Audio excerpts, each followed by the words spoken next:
Hello, good evening, and a very warm welcome to Rangers Radio.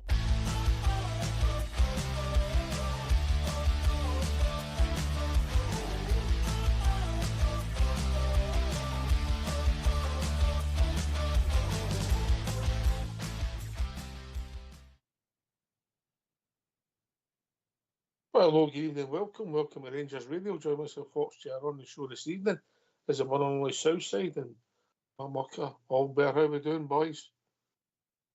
I'm great, mate. How are you two? Good, mate, good. Southside?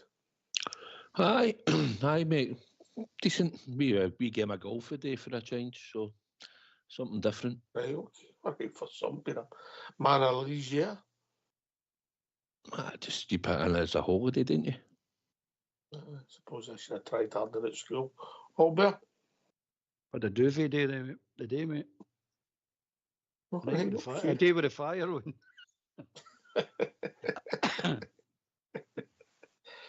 Good on you. Good on you. Really, really quiet in the Rangers front. Not a lot happening. Yeah? No, nothing at all, mate. Auldbear? Well, not much happening, mate. We've now got a five-a-side team sorted out now. We need to sort the starting 11. It's out the blue of this carry on, wasn't it? Never seen this coming. As we don't see most things coming now. But it's really surprising. Really surprising. Usually at this time, Southside, we would dissect the game for Saturday. Do you honestly think that's worthwhile because of events? What's your take on it, mate? I think we need to talk about the performance. Oh, sorry, Susan. No, Auldbear wants to fling his thing me in regarding the. Well, it's all down to players. So, as we know, we've got 4 players, former players that are in the building. So, I think I know what might happen. I think a few will get pulled right out straight away and get dealt. No standards at this club, but whether they take heed to it or not will be another thing, won't it? Mm-hmm. Well, we started slow on Saturday, Auldbear. And let's be honest, we started slow and we just got worse and worse as the game went on, you know. The tempo was wrong, the shape was wrong. They were worrying us with their physicality. We know that, but you've got to keep the ball, pass the ball properly, and when you get forward, make things happen. And none of it really happened, if we're being honest. We started slow and get slower, if that was possible. Right. That's fair enough, mate. That's fair enough. It was unbelievable. It really was unbelievable. Watching individual players, making a point of watching individual players, and you're saying to yourself, nah, not interested. They weren't interested, mate. Neither was interested. Come on after that and say they didn't understand why the team was nervous. It doesn't help you in your so-called one of your leading leadership group. There's 2 mistakes in the first 8 minutes of a game. You're talking about Mr. Butland here? Aye. It's atrocious, mate. It's atrocious. What was he doing? That? I mean, it's like, I don't know, mate. And then it just went for there. Everybody started. Did that set the tone for you, mate? Aye, it did, mate. It did. Right away, that you could see that the nerves go right through that team, and that was it. And you just never got it back. The whole lot of them, mate, there isn't one individual you can pick. Not one. It's entirely their blame. But just for effort and just for his attitude, Raskin maybe a 5.5. But the rest of them, he won a few boys in the air, but the rest of it was atrocious, mate. He was too deep as well. I don't know why he started that deep. But he won a couple. Maybe it was. Turned out our best centre half, mate. That's how. Probably is right. So he won a couple of boys in the air, but apart from that, it was terrible, mate. It was just terrible. The whole lot of them terrible. Journey, no interested in it. He was just not interested. You've got Dessers on the boot doing what Dessers does. You've got at the back, you had Jeff. I don't know what he was up to, that boy. He was all over the place, mate. A terrible game, mate. Terrible game, but not alone. Not alone. Just talking about Jeff to Southside. When he's been effective for us, you know, we know he's raw defensively and he makes, you can see he's athletic, he gets up a fair height. But it's simple, mate, isn't it? He just goes down that left-hand side, somebody rolls at him, he uses his pace, which is his big asset, and he bangs it in the middle and it's then up to other people what happens. It should be. His Oh, distribution's been poor, but his distribution's been poor. I told you a couple of weeks ago, especially the Queen's Park game, every time he went down that left flank and was putting crosses in, there was nothing by intent or purpose by the looks of it. You know, it was shocking delivery for him. And I said I would have dropped him for the Hearts game. So my position would be I would drop him and play Ridvan on Wednesday. Just on his form now, I just don't care. I know he's still got to learn, but he's making mistakes. He's getting easily beat. St Mirren were causing him loads of problems on Saturday, and some of his tackling and his positional sense and that just wasn't there. And I would just take him out the team on Wednesday and play Ridvan anyway. That's what I would have done. But he might start on Wednesday. We'll see when the time comes. But some of his performances off late and the way he was beat by the boy for Queen's Park, he was getting partly at fault for the goal at Manchester, although gave the boy in the middle of the park plenty of time to put a delivery in like that. But he was caught in the wrong side of the defender, and he's looked a bit shaky lately. But I think it's going right through the whole team of late, Ox, as well. Yeah. Is it the classic for you, Auldbear, that, you know, the people use buzzwords in football, the manager's lost the dressing room? Or if they just got that in, doesn't matter who's on at the side of the park? Auldbear. I don't know. To me, it looked like the players had chucked a league. There's their thinking themselves, there's nothing to play for in this league, so we'll just jolly along to the European game and see what happens in that game. That's what it looked to me. It looked like an end of game season. All waiting to go the Holidays type game. There was one time the guy next to me went, look at that. Says to Southside as well. Their goalkeeper's going to take a kick out. And 3 of your players, it started with 3, ended up 4, all had their back to the ball. All walking around, not even looking, not even bothering looking. I'm saying like this. And he went, that's unbelievable. You can't believe a professional football players do that, but they did it. So I think they've just chucked it, mate. I think they've just went, there's nothing to play for. We're getting excited for this. Even that mob get beat. You'd think that was enough to give a spring in your step. At least nothing, mate. Absolutely nothing. Work it out. I don't know, mate. I just don't know. To see we get through this spell. We've been doing it. No, that's just squad. We're doing it for seasons now. We get to this. We get a wee bit of time off, and we never seem to come back. Filing all cylinders. I don't know. I've not got an answer for it, mate. I've not got a clue why it happens, other than players just don't care, don't give a damn.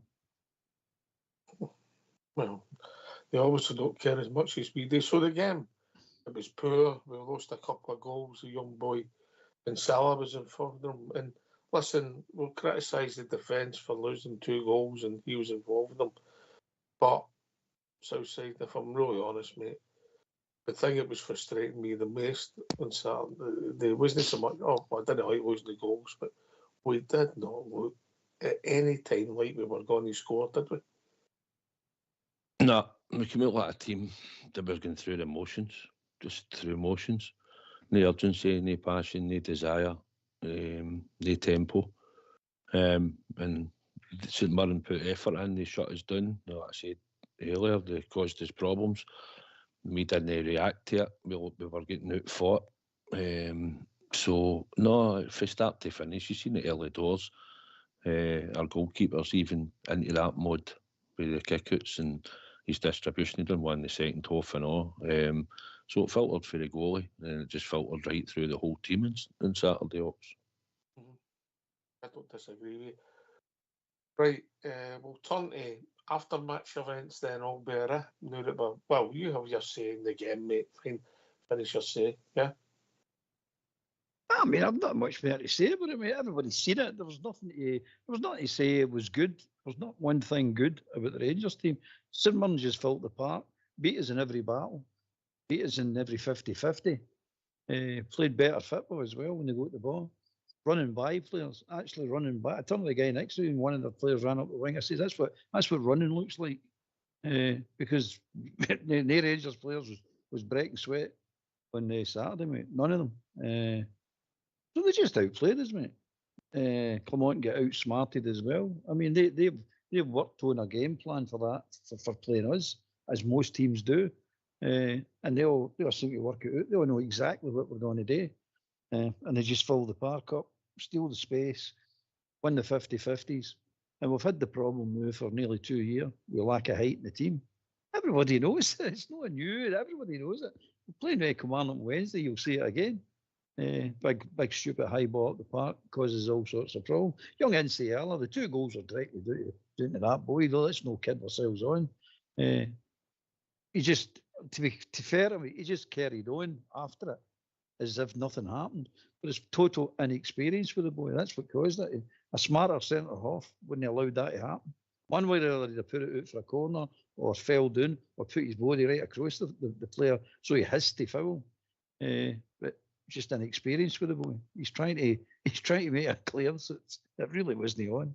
But again, no harm with the boy. I think the boy's got a great bit of potential. That boy, he's going to be a good centre half. That boy.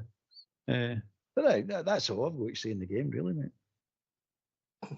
Yeah, you learn more for your mistakes than you do for your good games, if that makes sense sometimes, yeah. As that it is. Right. So, before we get the phone lines opened, myself and Southside were on last night. Things moved on. Yesterday, the rumour mill started in the mid-afternoon that things were happening at the club and there was going to be some change. I know you 2 chaps were coming to the stadium together, and I don't think it was a surprise, if we're honest, there, Auldbear. No, I don't think so. At the end, no, I don't think so. I mean, Southside said it, mate. As soon as he walked like a road, he went, he has to go. That's enough of that. He said, he has to go. For the performances, oh, definitely. I mean, it's bad. It's beyond bad.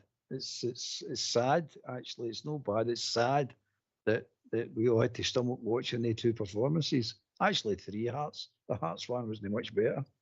But there you go. What's been the catalyst for that, then? What's been the catalyst? Did you put your finger on it? For him, come on. Aye, how we sprung back in the new year and we were starting to score goals and, Aberdeen, Hibs, Dundee United, that mob, we took 3 off them all. Yeah. Made chances. The players are buying into it. You can see the difference. The players are buying into it. When you're playing well, you can see they're starting to run. There's confidence there. They want to play it. They want to play that system. They're trying for each other. But they've got this habit of just switching off and don't want to seem to do it. And you look at it and say, God, the system, I suppose, doesn't help. I don't think we'll get the players to play the system to start with. But that sounds like an excuse. Everything you say to certain people is an excuse, but it's a fact. At the end of the day, the results don't lie. The results and the position of the table. Well, you're second in the table. You're out the cups. You've lost a cup in the final and you're out the other one early doors to a lower division team, which is not acceptable. Just not acceptable, mate. You're doing well in Europe. Who knows, mate? Who knows? But at the end of the day, he couldn't get them motivated. He just could not get them up for whatever reason. He could not get them up. What's the dressing room, Southside? Is that too simple? Is there something happened? Is it the hangover for the Queen's Park game just because they lifted? Is it? Am I reading it right? I think there was a massive hangover for that. We all felt it for long enough, didn't we, as a support? When it was the players and the management team that were all to blame for that result. It should never have happened. And after it, I said, if we can't go in the next 3 games and get 3 wins, he'll be out the door. We just can't go on. You've seen the stands empty. And I just thought when I came out, as Auldbear said, I said to him, he's gone, that's enough for me, man. There's nobody you can defend. As a players, when you see a performance of a group of players that don't look like they're putting enough effort in, they're not creating chances, might be looking to avoid ideas. St Mirren shouldn't come to take 6 points off us in a season if we're serious about trying to win a league. That just shouldn't be happening. And we shouldn't be taking a defeat at all, if any. When you put your home games in the league, you should always make sure that you win your home games. but we should be beating. We shouldn't be losing these type of points. And it was time for change, and it's going, and it's happened. Players, I just think, had switched off on Saturday. Don't know why, because I thought at times they had been fighting for him and shown and hadn't let down tools. Although the Queen's Park game, that was just like the same as what we seen on Saturday. Just, although we had more shots at goal against Queen's Park, but the last two games we've took to nearly 30 minutes to get a shot and goal. I know we scored at Tynecastle, it was offside, but after that it took a while to create a chance to have shots in target. We're not creating enough, we're not attacking enough at times, and probably we'll see if the system changes going forward over the next few weeks. I'd imagine, and just off the top of my head, I think we might go to a 4-3-3, but that's just my opinion, because the players that are there have played in these sort of styles, and it might be the style they think's better equipped for us to play. Yeah, we'll come to that in the future. So, the manager got his jotters, and as with different, I think we all thought this was inevitable, but even you, who had said that it's he's only a puppet in the whole game. You know, I think when you get where he's got you've no choice. So we make the call. Alex Ray, his assistant, and Colin Stewart also leave the club. Yeah, and then we got the news this afternoon who was coming in to replace them, and I think there's been a few raised eyebrows. I don't think that was predicted by a lot of people. Auldbear. No, it certainly was not. I mean, the the fact that the clear out was Clement and what do you call him, Stewart and Ray and Van Hagen. Is that what you call him? Right. The fact that people were going with him is a good sign for me. I would actually sack Merrill, because as far as I'm concerned, if the manager fails, there's a lot of people behind him contribute to that failure as well. So they're away, and then you get the Ferguson, McCann, Dodds, McGregor, and the assistant manager now stepping in as the new team. How that's going to pan out, we're going to discuss, I suppose. But you think it'll be a better night out? Oh, definitely a better night out. Better five-a-side team, I know. It's we'll see, mate. We'll see. Unlike other supporters who are just begging for people to sack, I'm not particularly enamoured with that setup. We're going to give them all the support. I hope they're all successful, because I'm a Rangers man, and there's Rangers people coming in. So I all the best to them. That's what I'm saying. Mm-hmm. Your initial thoughts, Southside? I was surprised. I didn't hear about it till late on this evening because I was out all day. Surprised with it, but at the same time, I get maybe why the board have done it. You've got Barry there. It's won titles, I think we've won 5 titles, 5 Scottish Cups and 5 League Cups. We'll probably be able to verify that. It's round about that, I think. Neil McCann was successful, talked quite well, has had a spell in management. Billy Dodds was a surprise, I think. But he's done a bit of management. He's played at the club under Advocat. And by all accounts, he's quite fiery as a manager, or had been in the past. So I think they all know, and obviously Alan McGregor coming back, I think he'd probably be a goalkeeping coach idea, I would like to think.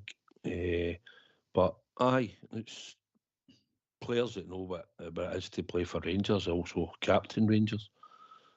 So I get it, and I think probably at the end of the season it'll be to give everybody a jolt in there and set standards. Season tickets are coming out next month, you know, so they'll be wanting you to renew as always. Then the strip will come out and whatever else, so they'll want them in the now and hoping that they're going to turn results. And that's what we'll need to see. Formation, probably need to change formation, I would think, but I think it was a shock that Barry's the one that's the leader of the pack at the moment. Right, before we get the phone lines opened, Auldbear, would you like to hear from Barry Ferguson? Aye, go for it, mate. All right, if you don't mind getting yourself in mute. and let's hear from our interim manager.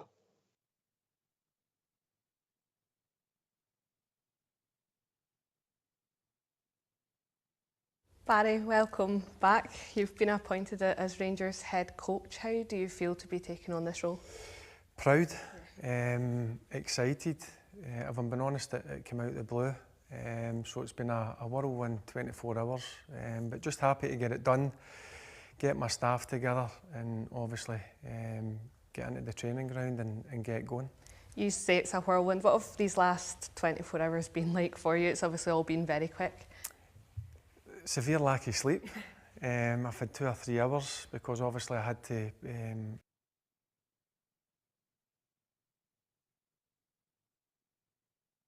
as I mentioned, get a backroom staff together, and I've got to be respectful that they were in jobs elsewhere, so we had to get all that sorted. But thankfully, the guys worked hard at that, and so did the chief exec and the chairman. And thankfully, we got it done quicker than I expected. So that allows us to get in quicker than we thought. So we're just eager to get started and look ahead to the next game, which is Wednesday against Kilmarnock.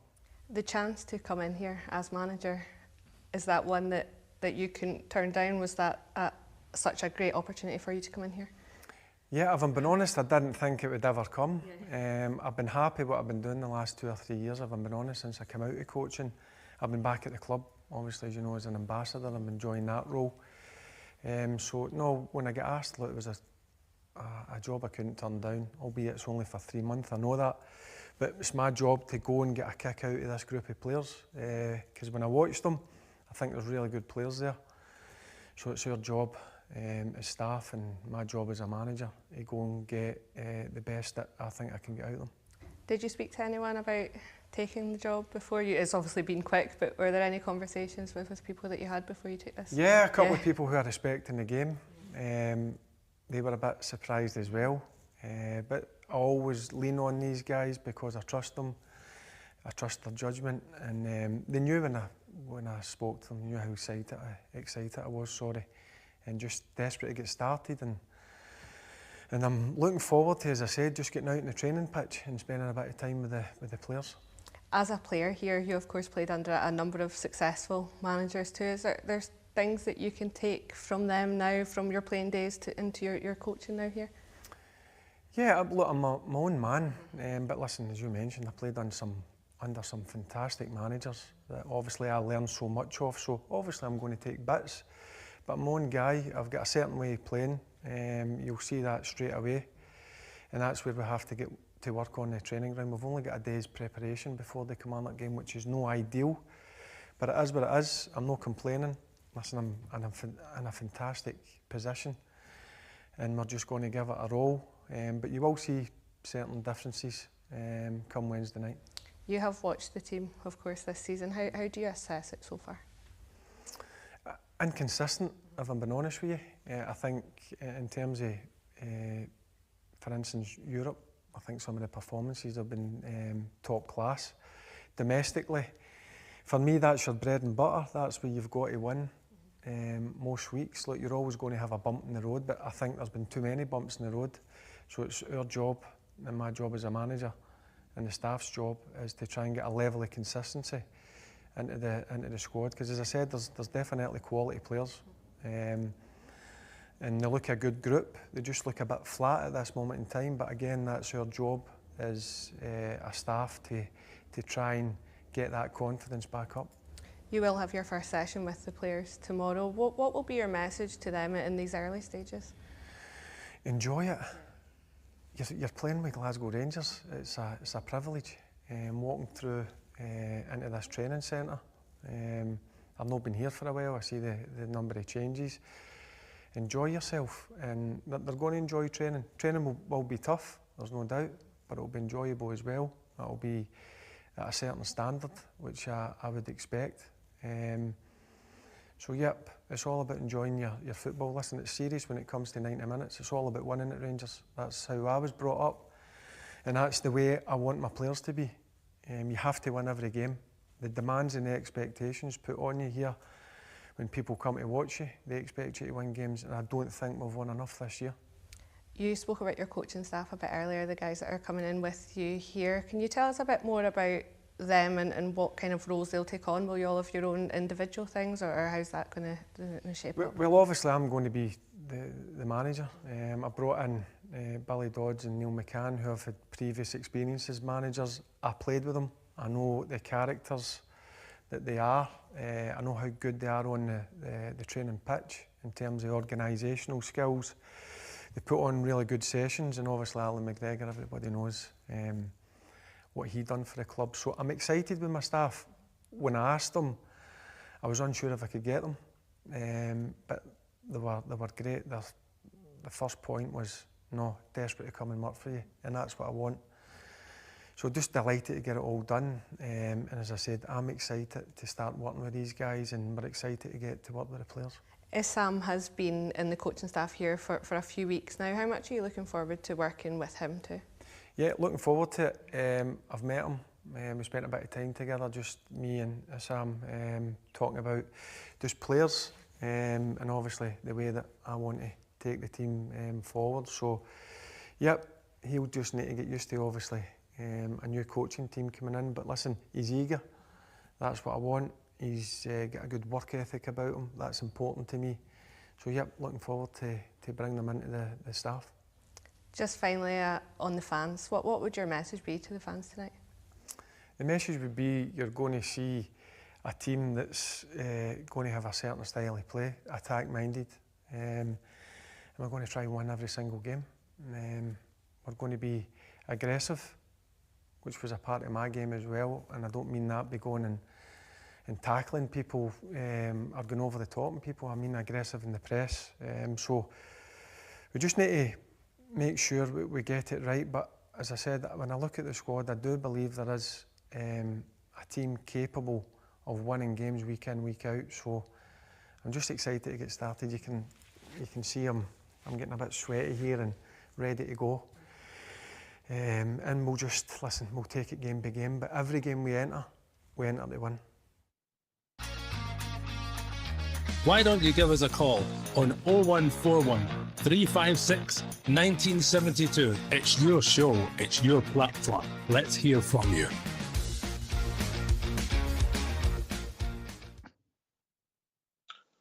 I'm going to go to Southside first with that Auldbear, because there's a lot of things in there that he's actually spoke about on the show when he talks about Barry Ferguson. So when you come, Southside, your comments on that?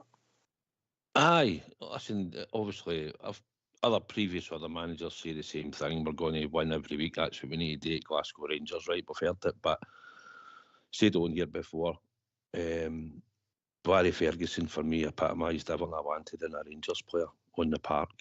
Sometimes he didn't have good games, but like he spoke about there, standards, the will to win, we'll tackle, we'll press, we'll be aggressive, and he knows what it's about to play for the club.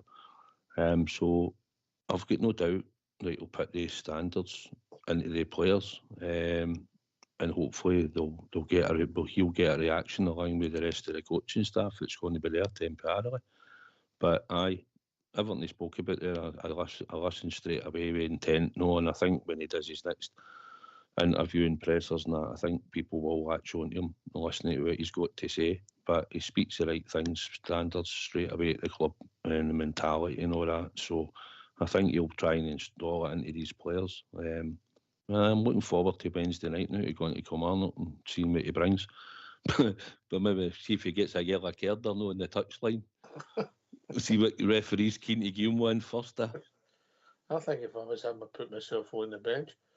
But Auldbear, your initial thoughts? Just words, mate. It's just all the cliches. It's what you expect. It's just what you expect. Not much else he can say, is there?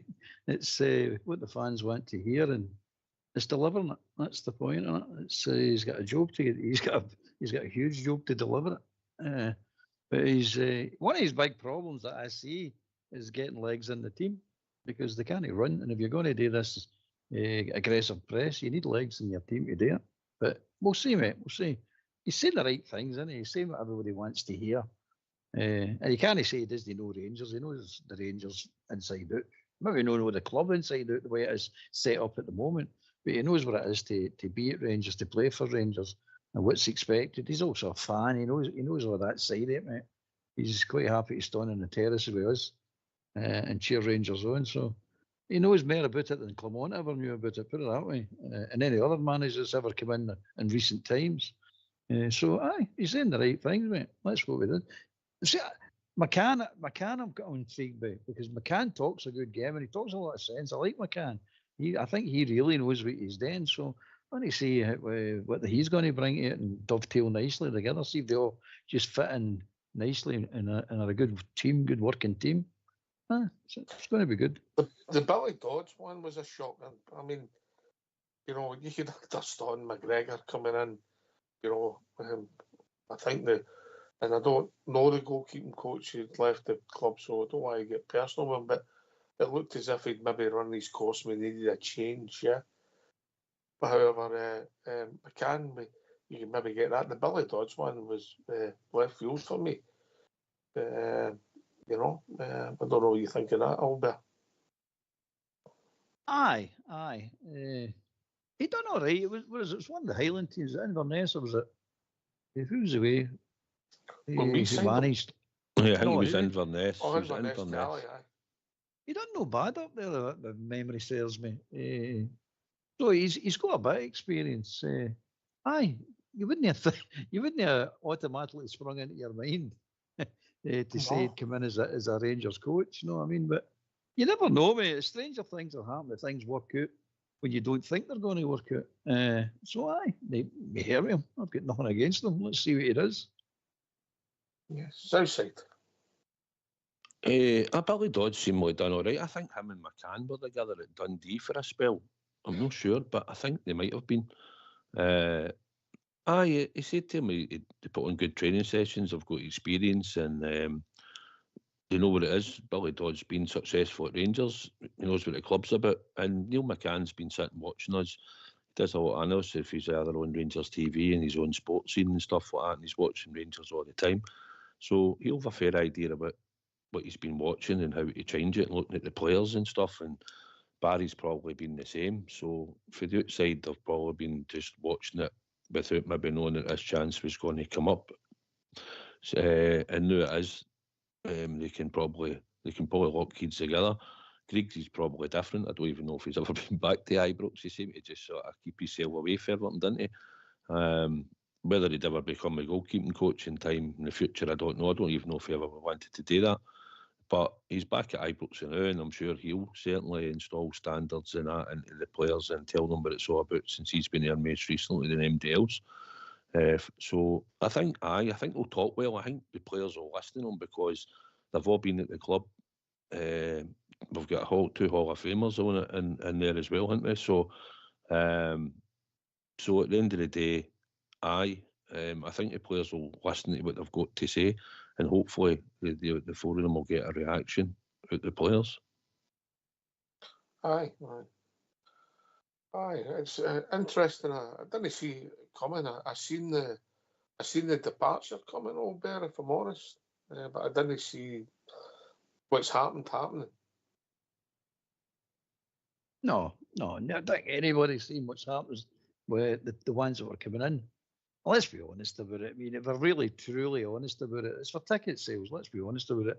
It's more for the season tickets than anything else. What they expect today, and they're getting, well, a lot of people are saying they're getting 2 games they've got of any importance. The rest of it's just, we want to win, but it's not that important as you do if you don't. And competition-wise, I mean, it's meaningless. So as far as I can say, it's more to sell tickets than anything else. Don't get me wrong, they might surprise everybody and do a fantastic job. But as he said, he's there for, he knows and understands he's there for 3 months. So best of luck to the 4, the 5 and county assistant manager. Best of luck to them. You wish them well. Of course, with the Rangers guys. Here's a bizarre. If you join the dots, could some of them be in a lengthy interview to see if they would be part of the new management team? Or am I being too far out there, Southside? Well, they said it's for the short period of time. Mm-hmm. So maybe if I had to pick one, I would maybe say maybe Neil McCann might get picked to them, I think, possibly going forward. But do you really think this was done in 24 years as well? Do you really think that? I think they must have a plan B, let's be honest. Maybe after the Queen's Park game something's been said and something, because I think 24 years notice and all this has happened. I think they've maybe had some inkling if something went wrong, it would be. But anyway, that aside, maybe Neil McCann, but who knows, at them all. I just want them to be successful. It doesn't matter who it went in. I want them to be successful. And the fact that we've got 4 former players back trying to drive the standards, set example, and hopefully have a style and a system that might suit the players that we've got, and we might see that more attacking style football, and it might bring better results. But at least I know my players are going to go out and try. That's what I do believe, and I believed it for when Gerrard was there. Similar type to Barry, a winner, sets standards, demands it, and I think Barry's no different at the club, and I think him and Neil McCann, Billy Dodds, McGregor will all drive that. Yeah. In the interview there with Barry Ferguson, was there sort of, I don't mean digs at Philip, but a criticism, a veiled criticism about the shape, the way Barry answered some of the questions? I don't think it's a veil. I think it's a veil criticism. I think it's just straight. You say it's straight. You'll see a different shape. You'll see a different way of playing, a different intensity, basically. I don't think he was hiding it. He didn't sound very impressed with Clement at all. So rather, he didn't name him, but you know what he's talking about. So no, I don't think it was a veiled criticism. I think it was a direct criticism. So it's a lot. I mean, you got to be careful. He's got to be careful. I didn't want him to fool himself. No, I mean, he'd say too much and say we're going to and we're going and we're going to, because you've got to deliver it. You've got to deliver it, and you know there's plenty in Scotland who'll just sit lying and wait and listen to you, saying, "Oh, is that what you're going to do? We'll just show you something." So you've got to be careful what you say, and you've got to be careful where you go about your business. But he's saying the right things as far as the Rangers supporter concerned. With stuff that we want to hear, and staunchness and this, that, and the next thing. It's all things to, as I see it, to sell tickets. He needs to go and prove that he's a manager and he can do what he said he's going to do. You can't do it for a sideline. As soon as the players cross that line, as we all know, you're practically out of control, mate. It's just down to them. And we've seen with this squad and these players at the moment, and sometimes they want to do it and sometimes they don't want to do it. When they want to do it, it can be devastating. It can be a really good team. When they don't want to do it, like Saturday, it's bad. It's beyond bad. It really is. It's sad. So he's got his work cut out. Mm-hmm. In the league, mate, that's the worst home performance under Clement for me. In the league, on Saturday. Yeah.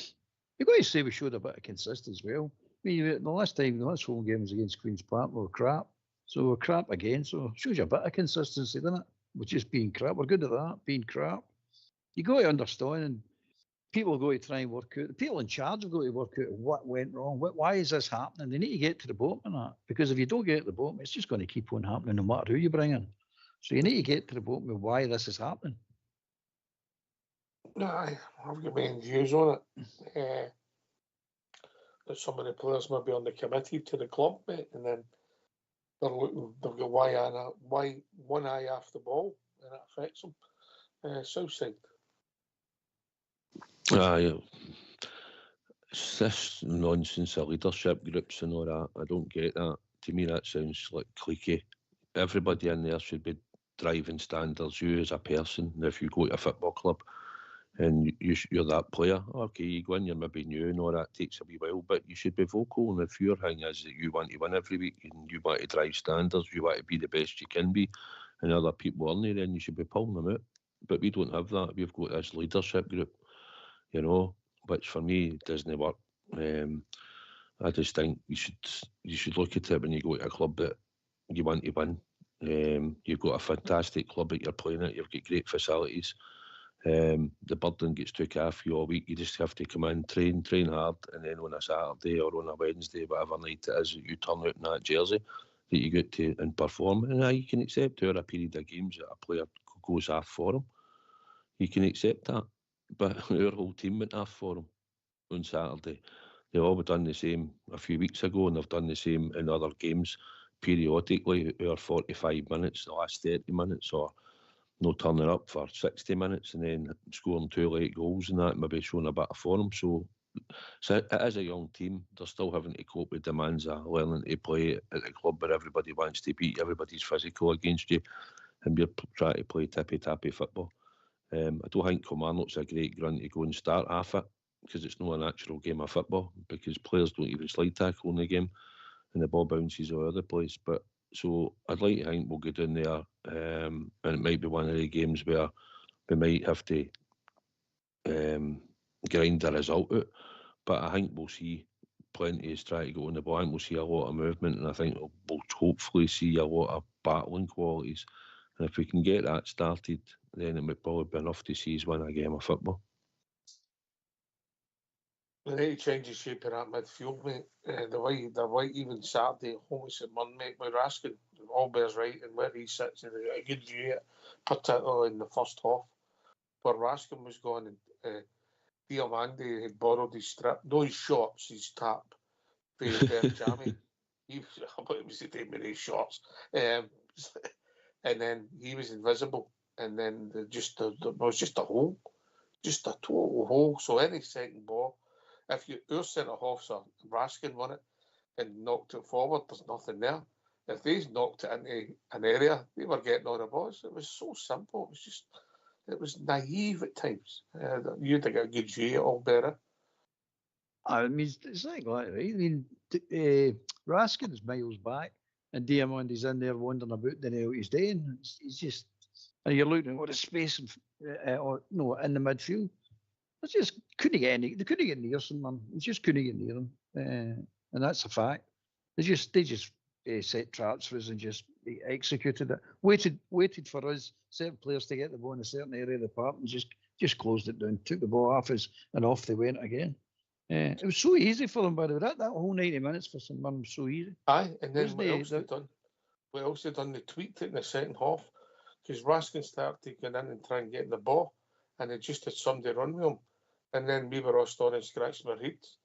You know, they mannequins at the Auchenhowie, I'd get rid of them, mate.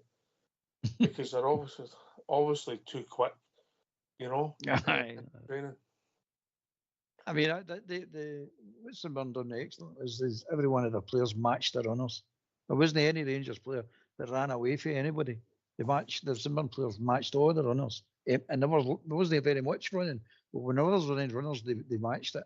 And that makes a hell of a difference when you're playing the way they play. Because all it needs is for somebody to switch off and one quality ball and they're wide open. But again, you've got to still put the ball in the net, haven't you? Just for the leadership group. See, the leadership group, I'm with Southside. I don't agree in that leadership group, especially the players in it are no leaders. It's different. It's different if you get a team of a Barry Ferguson, a John Gregg, Mark Haitley, Colin Steen, Richard Gough, Terry Butcher, these kind of players in there, proper leaders. But you've got a group of players in there that are no leaders, mate. It's like nice guys and whatever, but definitely no leaders. So that's pointless having a leadership group with no leaders. And besides, the leadership group means that you lead on the part by your performances, and you show the young boys you lead by that. And if you see them in trouble, you help them. Like Souness used to do. And even that Steen said that about Souness, great player. He says, but if you watch him, if any of his teammates get in trouble, he's the first over there to take the ball off them, give him the ball, making an angle for them. He says he's a great team player. I wish we had great team players at the moment, mate, that could learn that. But the leadership group we've got seem to think they're elite, and they walk about the park and they talk as if they're an elite player. They're no, mate. If you're a leader, you're just a normal player, part of the team. And you have to lead the youngins by example. That's what you have to do, mate. But we've got like Butland making mistakes all over the place. Tav, to be fair to Tav, I mean, he's not my favourite player, never has been. But he's getting by. He's getting afraid at the edges now. to be fair to him on Saturday, he tried manfully to get into the game. He was in the midfield and everything, but he's just not got the legs. He's no influence in any game now. His crossing's diabolical. But again, he's not the only one in there. But that's what leaders are to me. You get Proper's never a leader in his life, but you can kid yourself on. And then McGregor was in there, but you obviously know with the club anyway. You've got Suter, too quiet, too timid. For the build of the guy, for what you're expecting. You're expecting him to be aggressive. You're expecting him to very rarely lose a 50-50 or a ball in the air. But he does. He loses plenty 50-50s and balls in the air. So not a leader. Just not a leader for me. Tav, as I said, his time's up, basically, Tav. He's the only one that shows any real passion, and he's always standing over corners, young Raskin, Southside, isn't it? Aye, because Auldbear says you don't see many of them. Raskin, I seen Suter once, Motherwell, and he was getting it to Golson when he was there. And it was the one, I think Golson shouted and he ducked for it or something like that, and it nearly caused a goal. And Big Suter turned round and was getting him at Auldbear at the game. But that's about the only time I've ever really seen him. Because Suter would probably get the blame for the goal if it went in. But it was Golson's fault at the time. But I agree, I think he should probably be more vocal. He's been at the club for quite a bit of time, and you'd like to think he would be one of the type of players. I mean, Proper's at the right age. You think he'd have something about him. You know, he's 31. He's played all right. He's just in the door, but it doesn't matter. He should, in himself as a character, he should probably want to be a leader, a winner. He knows the size of club he's at, for where he was at, and he should spiral through the team. But we've got a young Jeff Diamande. You can find Cortez in when he's fit. Dessers might be a bit vocal. I don't know as a personality, but he doesn't really. For me, Dessers doesn't really. He doesn't look like he cheats you in the park at any time. He went through a wee spell. I think one game I thought he'd done nothing. They whipped him off at half time. He did do nothing the whole game. But then I thought we never actually gave him any service to do anything. We never gave him anything to create, to go into, and yet he get whipped at half time. So attitude and application is what we stem for all the time. And it should come through the whole team. When you're going through a sticky patch, Hawks, that's when you get bumped and bruised, and some of the players will come to the fore and some will go into shells. So I think while the new team go in, the new regime's in there, they'll certainly pull a few people up in that and demand it, and we'll see how they all react. Just to talk about Dessers, Southside. Dessers and Saturday there was equally as bad as everybody else. I mean, that's fair to say, but nobody was any worse than anybody else. They were all equally as bad. But Dessers, what annoyed me with Dessers on Saturday is that gaslighting at the end of the game, where he's gesturing to Clancy, who's getting away with it, by the way, but gesturing to Clancy and shouting at the keeper and all that, waving arms about, and you're going, behave yourself. You try to con us here. You really seriously think we're off on for this? That just shows me that he's not got a football brain. That shows me he really doesn't get it. He thinks he's going to bluff his way through things. It's just not going to happen, mate. And the other thing that annoyed me, Will, is we're 2-0 down. We're 1-0 down to start with, right? We're 1-0 down, right? And we're starting to run out of time. The keeper gets the ball. What does he do? He goes up and starts to block the keeper for kicking the ball down. He slow the clock down even further. The keeper's wasting time. That's all the keepers do, to run the clock down. And we've done it in the same situation in Europe. It's still no blaming the keeper. But he's gaining on the reason to be even slower. I'm going, what kind of brains are you got, son? We're chasing a game here. He's also stoning 30 yards offside. It's nuts, mate. You're going, what kind of football brain are you got? We're chasing the game here. We want we want that ball in play as much as possible. You're just giving him the opportunity to slide that ball and complain to the referee that you're blocking him and all this, just to waste time. And I'm saying, you're helping him. What is it you're doing here? That sort of thing is stupidity to me. That shows no football intelligence whatsoever, mate. You might be a clever man off the park academically and things like that, and speak languages. No, I don't doubt for a minute he's a lawyer. I suppose I think he's a qualified lawyer. I heard. Might be a really, really clever man, but on a football man, he's one of the stupidest players I've ever seen. And he's not alone, by the way. There's no alone in that Rangers team. There's some really thick players on that park who do stupid and crazy things. But there you go. It's that's the things that you've got. He's one of the leaders as well. He's not showing much leadership doing what he was doing. Near as any of the rest of them. No, I mean, as I say, no picking him particularly. The whole lot of them getting it for me. They were pretty poor. But anyway. I don't think he had a good game, mate. You know, listen, Southside's right. We didn't make a lot of chances for him, you know, as centre forward, but I don't think he had a good game. You see he's like a hold up play at times, you know, just when he's got a simple pass to make and one, he doesn't seem to be able to do it, you know. It's lack of quality on the part, mate. Yeah, that's we need to say that as well. The lack of quality is there to be seen, mate. We've not got the players doing what they should be doing. I think Haji's a good player. We think Barjami's a good player. Some people think Haji's a good player. Well, he is a good player, mate. He can't say he's no. He's got vision, like he's too fitted. But he's no pace, mate. That kills him stone dead with no pace. He doesn't have to be. Haji's got fantastic vision. He's too fitted. Doesn't make you a good player, mate. You've still got to do it consistently. Consistently. But you can see he's got it, mate. He's just, as you say, he's not consistent. He's no pace. Doesn't do enough in a game. That's his big problem. Barjami, he does. He's seen a couple of wee bits for him over the season, but nothing, absolutely nothing, mate. His best game was against them, and I think he had a good game against who else? It was one of the European games. He had a good game, but apart from that, nothing much, nothing there, mate. If you take Journey, if you take the big games, hot and cold. If you take the bread and butter league games, Barjami's been non-existent. If you're honest, Southside, the bread and butter league games. He's disappointed. It's big time. I'm hoping maybe the system and the way we were playing, and maybe the system works, and other teams that have got maybe players that execute it better and that type of system. Because a lot of teams play it, but at the moment we've not seen him in the league games at all. He's not really shown up whatsoever. So I'm hoping that he would, because we've put out money for him. If it's not working out and there's any reasons for it in the background, then maybe we can ship him back out in the summer, and it's just a signing that we've done that didn't work out. Otherwise, we'll see if he maybe hope next season he improves. Maybe if we change and tweak the system. What do you think? Do you think it'll be a 4-3-3? Do you think it'll be a 4-4-2? Or do you think he'll stick to the system, the 4-2-3-1?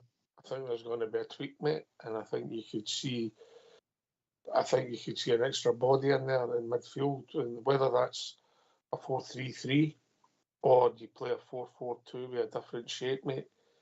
You know, I don't know, mate. Only time will tell, but I think he's intimated there'll be a difference.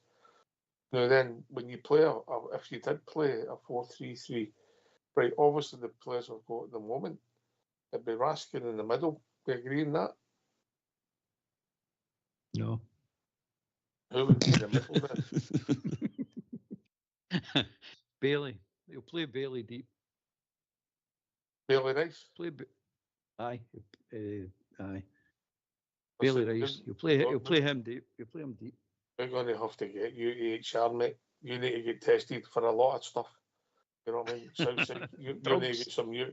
You'll need to get new gloves for tomorrow morning, 9 o'clock.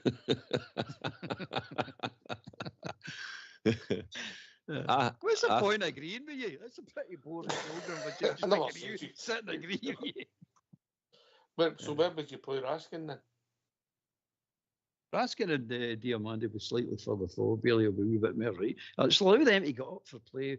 I think Diamandi will play in the left of the midfield and Raskin will play on the right. Oh. Interesting. You want to push them forward. The problem we've got, mate, is why we don't score enough goals, or we were scoring enough goals, but we don't create enough chances. It's because the midfield are not up the park far enough to join in the play, and they don't get by the forwards. We're back to that again. Remember we spoke about it. In fact, we've spoken about it for nearly 2 years. Where midfield just don't get by the players. They get the ball. Like Desert will get the ball, but nobody's going to be beyond them, so he can slip it to them. So he's trying to hold the ball and wrestle the centre halves, hold the ball, beat the centre halves, and then get through and try and score. And you're saying, well, even the best centre forwards in the world would struggle to do this, but they seem to want him to do it. So at the end of the day, you need the midfield closer to your forwards, so you can get runners and you can play 1-2s. I keep saying it. 1-2s, when the game was invented, 1-2s worked 150 years ago, and they still work to this day. 1-2 move, 1-2 move. It's no hard. How long it's ago? basic. How long 200 ago? years ago, 150 years ago, 200 years. What are you on about? What are you going on about years for? Just How long take ago my did point. the 1-2 work? 150 years ago. I'm glad you mentioned that. We've been joined by old Davy. Evening, David. Oh, I knew that would get a laugh. Don't encourage him, boys. Don't encourage him. Oh, Hey, Ben, you you're guys, hopeless. You're hopeless. Yeah. I know, I'm not a good feed. I'm not a good feed. You'll need to clue me up in the conversation as I've just came in from my AGM at the golf. Right. And that was fiery, but what's going on? It's probably not got much time before the tune, but I take it's regarding the circumstances at the moment. Enough said about that? No, I've not mentioned it, mate. What No, happened? I'm just saying, is that what you have been... I missed the first... I'm just in the door. I was just wondering what the Oldies, topic... mate. Sorry? Oldies, where we're going. We're talking about oldies, where we're going. Well, you've got What me do in you that think? one. What do But you the other think, thing- mate? Wait the tune. You've got no enough time. Well, quickly. Listen, if Well, I've you've got got- a choice for you before the tune or after the tune, I'll take it before. Thanks for taking my call. That's brilliant. I love you all to death. No, quickly, things have been moving. I thought this should have happened really a long time ago. Queen's Park was enough for me. I've been giving that guy umpteen. Everybody's been gaining benefits of doubt, even yourself, Auldbear, and try to, say this and that and the next thing. But I think that game at the weekend was just the one that broke the donkey's back, or whatever you want to put it, and that was just what pushed everybody over the cliff and far away. But I wasn't, when I first heard about who was taking the, what do you call it, who was it? What did you say? The thingy manager. What's the word, Docs? Come on, help me. The interim manager. Interim, that's the word. That's too big for me at this time of night. So I heard that and I went, nah, I don't fancy it. But once I sat and thought about it and I heard who else was there, I said, well, I think that's about the best they could get at this moment in time, because there was no point, I don't think, going anywhere else.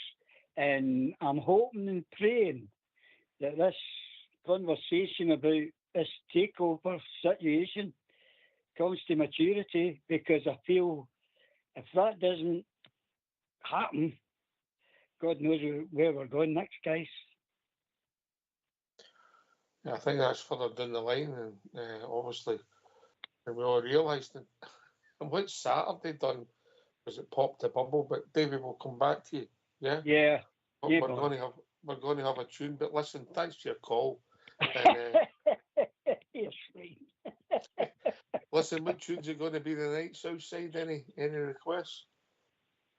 Seen a few requests on YouTube, but I couldn't tell you what they were. I've had one from our Northwest correspondent, but we can't play that nearer. I thought probably the same one. What'd you fancy?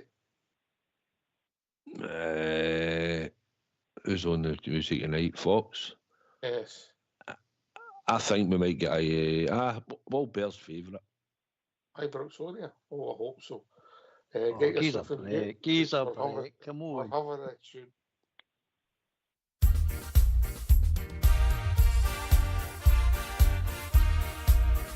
As we go marching down the Paisley Road, the west, the doors and the windows open wide. You will hear the people cheer, the Glasgow Rangers boys are here. It's Glasgow Rangers for me.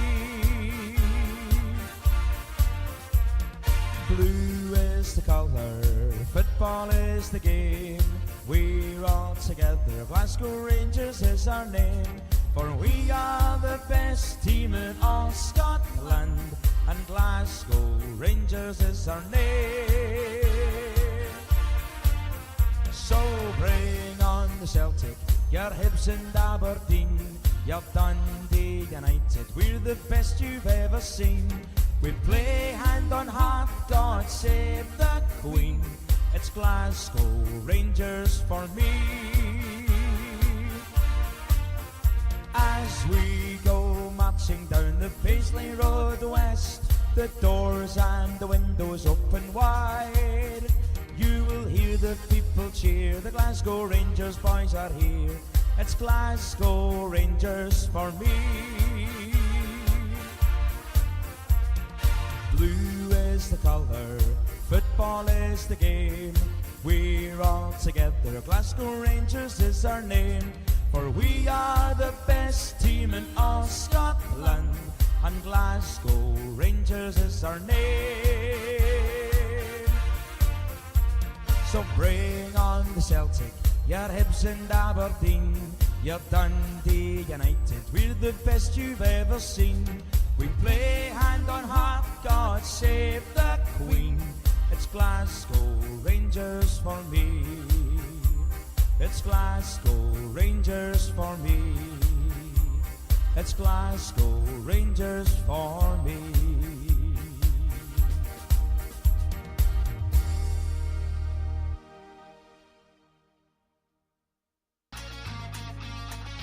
Why don't you give us a call on 0141 356 1972. It's your show, it's your platform. Let's hear from you.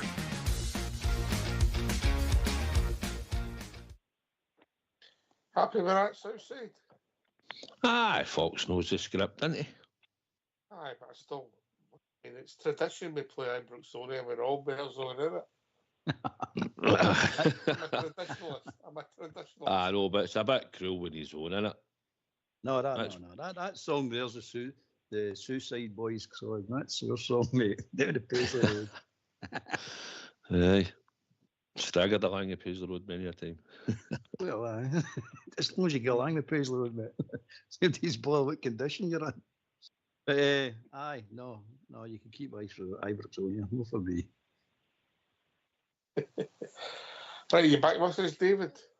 Yes, I am. And any Rangers tune's a great tune. Oh, you're the top man. Right. So, obviously, there's been a lot happening. What's your take on it? Old Davy. It's Old Davy's thought, the whole thing. Well, I feel it's been coming, it's happened, and we'll see where we go from here. Now, if that lot, I mean, I know Clemont's been getting this big time, and I've been with Auldbear a lot of times in his corner and sticking up for that. But they players need to look. Everybody's been saying this. They need to look at themselves. But at the end of the day, I don't think that would matter, because as long as they're getting their 25 G's a week, that's all they're interested in. Now, when these other guys are coming in, who know what that shirt means, and I'll tell you one thing, I was glad to see that goalkeeping guy getting the ball. Yes. Well said, you mate. know, I think he's been pulling in wages on false pretences. I had his name wrote down, but I've lost it. But anyway, that's what no, it's not him. Anyway, whoever's Colin Stewart. Yes, that's it. That's a great move for Rangers as far as I'm concerned. Alan McGregor should have been in there long ago, and he should have been out, because we have seen the shocking. We can blame every player on that part, but some of the goalkeeping has been chronic. I've mentioned it umpteen shows, go through the legs, all different times, different things. They need a good coach. But I think we've got 4 guys in there. Well, I don't think they can turn that around about, because I just don't see them. If they can come out there and play magic football against Kilmarnock, there's something far big. Well, it's definitely up to being them who you can pin the blame on. And I think that would be criminal if they do that. Mhm. Because Clermont's been hung out to dry. Are you saying that 4 lads have a dream? Is that what you're saying? Aye, well, 4 old guys had a dream. All right, okay. All right, I get your point, mate. If we come out and we play Brazil 70, you'll be more annoyed because they've thrown the manager under the bus. They've disrespected us. I understand that, Southside. Aye, they watched players do it. And Gio's era, I know. You seen the debacle when we went to St Johnstone, and I think it was the Union Bears that waited outside the stadium for the players, and it got that bad. Taff had to come out and talk. No, because that was just shameful that day, Lundstrom and that. No, you always never think, David, players will fling your towel in. Like, you're professional. Even if you don't like the manager, you go out and play for the club and your pride and for what you're meant to do. But it's like it was a collective on Saturday. And as much as Clermont was on a sticky wicket all the way through for certain results, and a lot of people wanted them going sooner, irrespective of that, when the players show what you seen that performance on Saturday, when I came out, I said to Auldbear, that's it, enough, he's gone. No, if you can't get the players, but the players have got to take the responsibility, Dave. Every player that's at the club who gets a manager sacked eventually. Some people say, I'll be here longer than him, don't worry about it, you know. And some go because they don't have a clue at the start, like Pedro Casina and stuff like that. But aye, we've got to search for a new manager. But in the meantime, these 4 guys have got to come in, the ball and show. They'll set the standards. They'll tell them about the club. As a player, I think they might be good management out of some of them. Players will probably listen to them. But at the end of the day, the players have got to go in and play and do what the manager tells them in a new style or a tweaked style and what he wants to do. And I'm sure if none of them are pulling their weight, you'll hear Barry at the touchline, and some of them might not last longer than they think. But at the end of the day, he's still inexperienced and all. He will have that probably anger side to him, and he'll want the best, he'll demand the best. But I don't know if some of the players in that dressing room will be able to handle a lot of them getting shouted at and stuff, you know, because it's changed in football. But as I said a few weeks ago, Davey, if I'd been anywhere near that dressing room at half time at Queen's Park at Ibrox, I'd have been pinning them against the wall, because that's it's no good enough. Do you know what I mean? And when standards drop, and a lot of the players in there they've let standards drop. So hopefully they'll start to get installed again into the club for till the end of this season anyway. Can I ask you this regarding the 4 guys that are going to be taking over? How many of those guys are going to be in the dugout?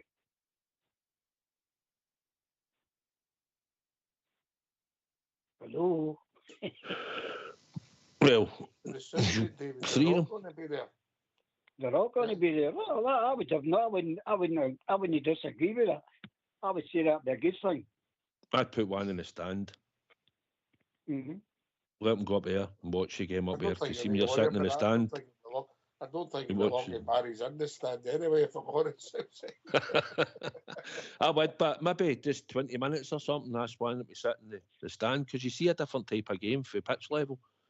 Okay. And it might be, you know, so I mean, you've got the boy that we signed in the 3.5-year contract, the Moroccan guy.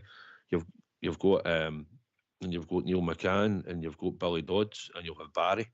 Surely one of them could maybe oversee the other 2 and see up and sit in a stand and watch. Even Walter done it a few times. I know he didn't like it, but he did do it. And he did say once or twice, it's a different view, but he always wanted to be on the touchline. But you will see a different you'll see the whole picture of the game than you do standing in the touchlines, and maybe put one up for 20 minutes might help. Well, there's 4 empty seats, isn't there?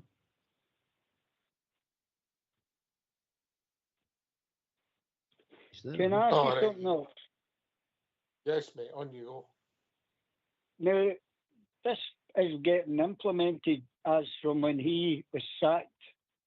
Now, is there any coincidence that this has happened so quick that maybe prior, I don't know if you'd have talked about this before, they've been contacted before this, that he got the blag, what they would be willing, because it's quite a big thing to ask 4 of these guys to come in. Do you think that was discussed before this all collapsed? Right, here's my take on it, and then I'll go to Auldbear. That all right, Auldbear? Yeah, go for it, Paul. Here's my take on it, Davey, right? Patrick, after the Queen's Park debacle, Patrick Stewart came out, made his debate. What he was basically saying was, I'll take the flak for you one more time. Any more bad results? No losses. If we go to Fenerbahce and we don't win the game, we're still in the tie. That's what it is, yeah? Any more bad results, that's it. So they're then thinking together. So we go to Tynecastle. Didn't know how that would go. We got a result. So you stumble along and you get to the Simon game. Well, if we're honest, most people would have thought we'd have won the game, but we never. So the conversation that took place 2 weeks ago, that's my gut feeling on it. That it would be known, because when you watch Clement, the way he looked and he walked through the tunnel, he knew it was the end. It was no ifs, buts, or maybes. So whether people have been said or given a Chinese whisper, there's possibilities. Wouldn't it be the first time something like that's happened? Auldbear.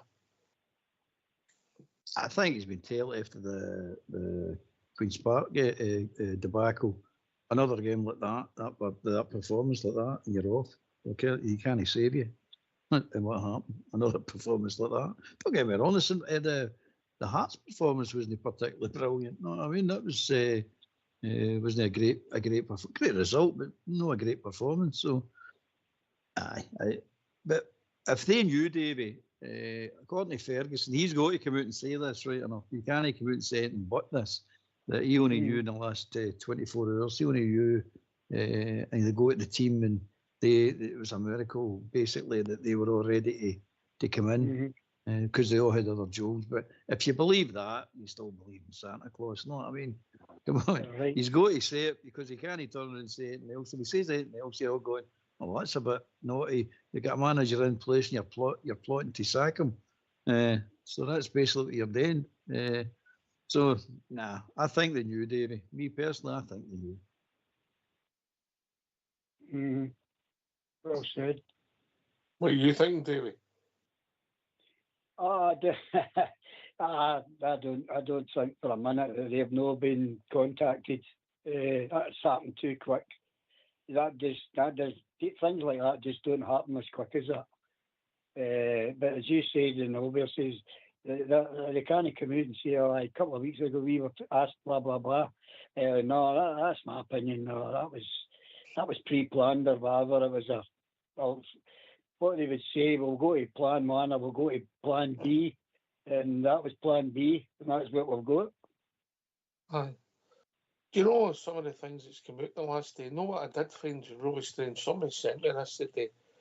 Somebody that Todd Cantwell sent Tavernier. I don't know if any of you have seen it. I don't know if you picked up on it, Southside. I know you've been busy today. Yeah, I've not seen it. I heard anything about it. Right, let me see if I can get it up again. He's been dizzy sliding up and down hills. Let you tart that course up a bit, I tell you. Well, tell Davey where you were. Well, I went golfing today, Davey. You went golfing? Did you take your rally today? I know, it was shocking. I don't even like the course, but I get forced into it. Can I just come in on that quickly, Southside? Can I just answer that quickly? Just, I've said to Ox about getting you up to my club, haven't I? I've asked you. So try and come up this year, will you? Because I've got a sit-on buggy now, and I can play the 18 holes. So Ox will give you my number if you want to get in contact with me. Right, no worries, mate. David, when are you going on holiday?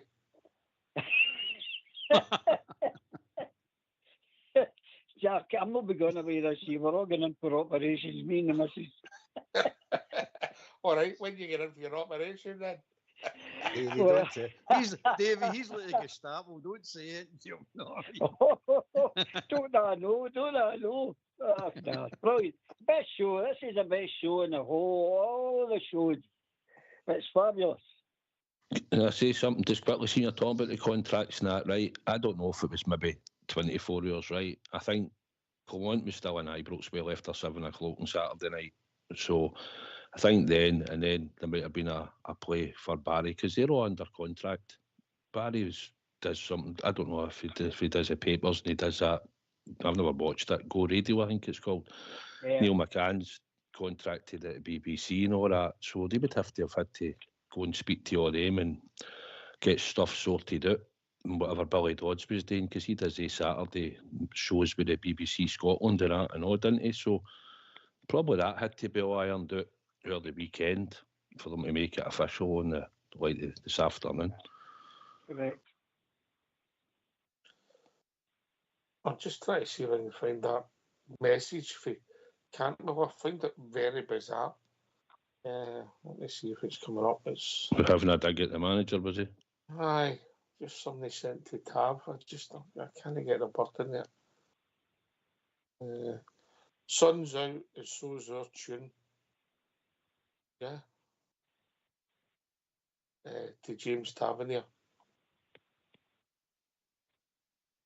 Yeah, I know he's always his cryptic coded social media message, but I find that quite strange. So is that intimating that he wasn't a fan of the boss and neither of his Tav? I don't know. Maybe I'm reading too much into it, Auldbear. Well, as far as I'm concerned, Cantwell, if he played football as well as he tweets and does all that rest of that TikTok crap, he would have some play and he'd still be at Ibrox, mate. Oh, I don't go for all this. I didn't like the manager nonsense. It's you're paid to play football, mate, and you're paid to take instructions, and you're not there to play just a bounce game. You're paid to play football. Aye, I get it, mate. I get it. I don't disagree with you, mate. They're not just paid to play football, they're highly paid to play football. Aye, they got a really nice life with it, know what I mean? If you do it right, that is. You get a really nice life with it. Or you do what Roof does. You do what Roof does. Yeah, just buy a box of plasters and that's you. You make yourself a multi-millionaire. You see, he signed for Derby. Aye. I seen the article leaving Ibrox this morning for Derby with his medical records. Ox. Yes, mate. Have you, early part of the show, did you discuss, obviously you probably did you discuss the goals that we lost? We touched on it briefly, mate. We didn't go into too much depth about the performance. We reckon there would be individual errors by the young boy, unlucky with the first one, For me, when I've watched it back, I think he sort of catches himself. I know some people are saying one player. I just think he was unlucky. It was just an accident, one of these things that happens. I didn't really see much contact for this St Mirren player, Southside. Nah, I tripped his cell up, Davey, for where I sit at the stadium. I clocked it, and in the second goal, he let the ball bounce. Everybody's saying, don't let the ball bounce. And the Alessandro, I think it is, or something, he just gave him a wee slight nudge just to tip him out the road, and then he just finished it. And just lack of experience, Davey, felt sorry for him because it was two individual errors. But listen, it can always happen when you're putting a young boy in the team. And they were causing us problems anyway, all over the park. They were physical, they were making it uncomfortable for our players and stuff. So fair play to St Mirren on Saturday. They were up for a game of football, and unfortunately for us, we weren't. Yeah, I'm not making excuses for that second goal, but I'll tell you, I felt he gave them more than a nudge. I think he's going to go and clear it, Davey. And I'll give you my opinion in the first one as well. After he tripped himself, see the way the goalie went down to save that. I think he stopped himself, thinking that we were going to get a free kick. Oh, the guy struck it well, but he dives out with his feet. I'll tell you. How many times have we seen our goalkeepers diving out with their feet? I'll tell you who got a jail, how bad he was on Saturday. By the way, nothing to do with the getting defeat. The referee had two big decisions to make and got them both right. There you go, because he sent the boy off when it wasn't. I don't even know if it was a yellow card, never mind a red. He had that red. I think he had that red before Ingerman get close to him. He had it out of his pocket. And then the second man, he chopped it off for St Mirren and he got that rang and all. So there you go. Two big decisions go that rang. He'll still be refereeing next week. Anyway, we've been joined by Bob here. How we doing, Bob? Good evening, everyone. How are we Hello, doing? mate. All right. Well, I've just seen everything that's transpired. To me, on Saturday, I was looking at Clement, and he just gave the impression he was a dead man walking. The man knew he was away. Yeah? Before the events of yesterday, he wasn't going to continue as manager. He couldn't, not after recent events. Well, he's gone now, and we've got this new regime as it has been placed, the four Rangers men. So we'll see how it goes to the end of the season. Well, if it doesn't work out at the end of the season, for God's sake, if we're going to make an appointment, get the appointment right. No mere jump to the bottom of the Premier League. We've had enough for all that. We need to get somebody in that's right and correct. I hear Auldbear going in there about performances and results, and he's absolutely right, and that's what we need. I was across the water on Saturday afternoon in a wee club, and the Peterhead Rangers supporters bus came in, a full bus.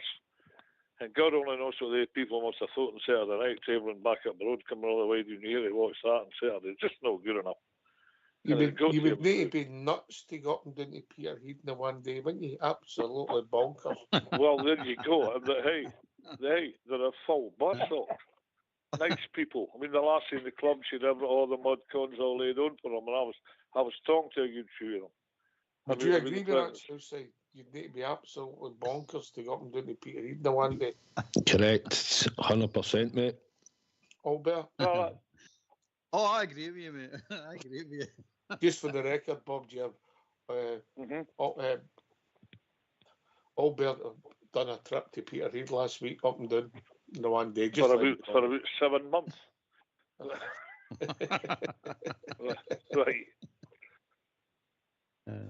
I get lifted and escaped in the same day, mate. Oh, I ken a few of my listeners. A few guys running about here that have been up in Peterhead for their holidays.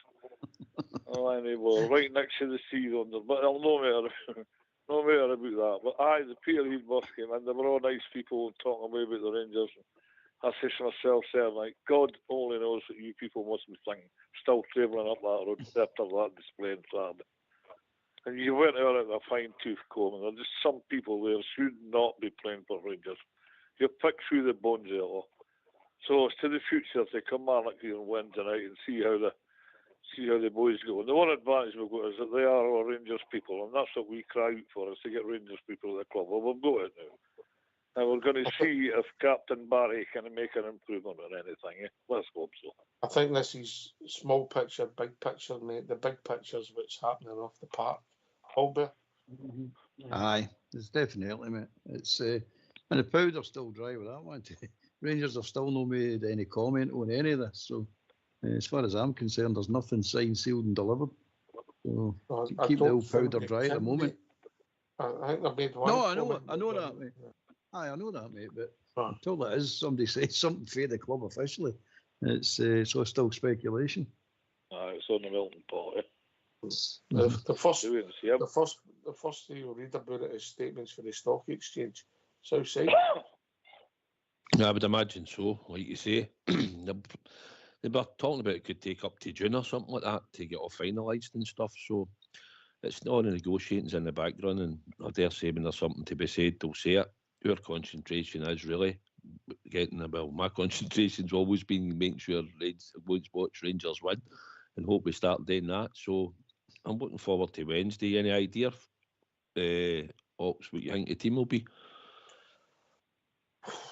McGregor.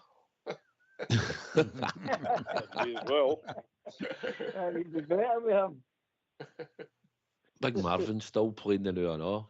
You have a guest appearance. Well, what do I think the team will be? Obviously, Butland. I think Butland will still start. I think he'll go with Tavernier, and it'll depend if Souttar's fixed. If no, he'll go with a young boy again. Yeah, but because obviously Balogun and Souttar,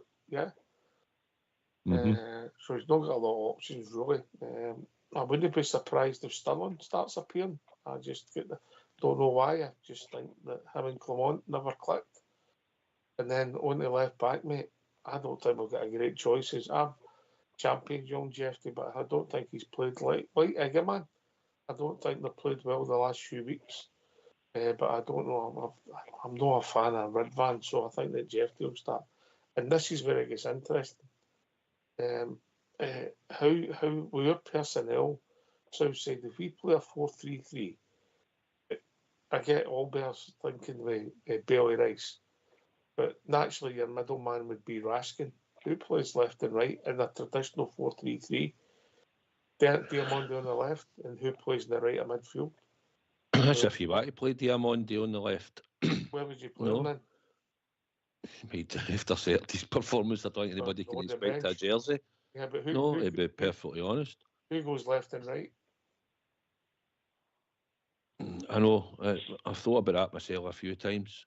I did consider if I was playing a 3, I was dropping Diamondi and I would have stuck Hadji in there on the left.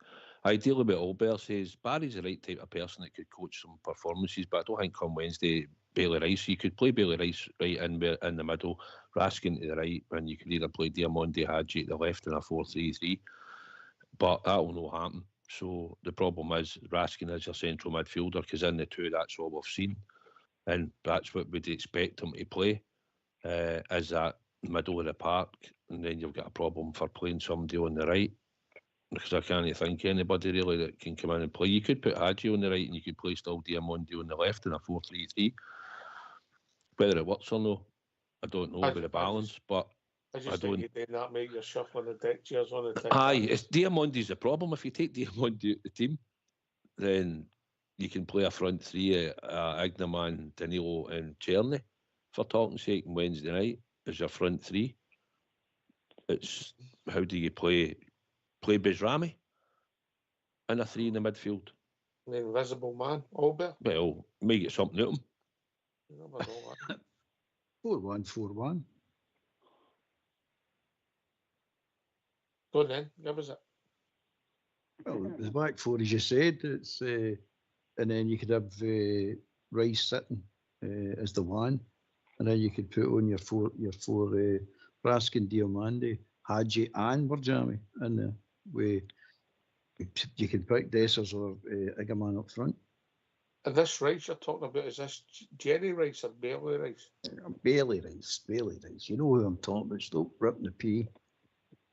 Southside understands what I'm saying with Jerry Rice, don't you, Southside? Aye. Yep, wide receiver. Listen, if Bailey's got a chance and Barry wants to bring him in, talk to him, he's played the position. It would be ideal to see him break in and let's see him get some game time, stick Raskin in with him and Diamondi on the other side, and maybe with Barry's experience and their faith in him and talking to him, why not try it? But I don't think he'll try it. I just don't see it happening. Finlay Curtis could go out and play wide left, in a 3, or play wide left. But it's Diamondi's the problem, because all we've ever seen him as he plays on the left-hand side. That's the issue. Everybody thinks, well, we'll just stick him here. If we played a 4-4-2, then it opens it up that you can look at a couple of players and you can play your 2 up front. You would be Ignaman and Danilo. Czerny wide right and wide left would probably be. You could. Diamondi played wide left before he came to Rangers. That was his position in a 3-4-3. I think they played, and seemingly at the other club he played wide left the whole time. But when he came to us, we played him in this too. So I don't know. Barry, I think he'll be forward thinking, but he's had a chance to see the players and he's watched games, same as Neil McCann has. But you might find it was just more or less the same players that actually played on Saturday. They'll just might be jigged slightly in a different formation. But the one thing we expect them to do is they'll be running about and working hard. It'll be interesting. Bob Ger, then old Davy. Yeah, you're asking about the team on Wednesday. Aye, give your thoughts on it. It'll be much as I say. It can't be anything else. Bayrami, they're having to give him a game. There's a rumour going around he's walking out. Is that true? Has anybody heard that? That he's not happy, he wants away. I think you'll find it. I think you'll find it Southside that's spreading it. Well, I wouldn't blame him. Who was that? Barami. Does he? Southside that's spreading it. I wouldn't blame him. I'd get more. You get more effort out of me. So there you go. But I think you're no far away from a team. What you said there, Ox.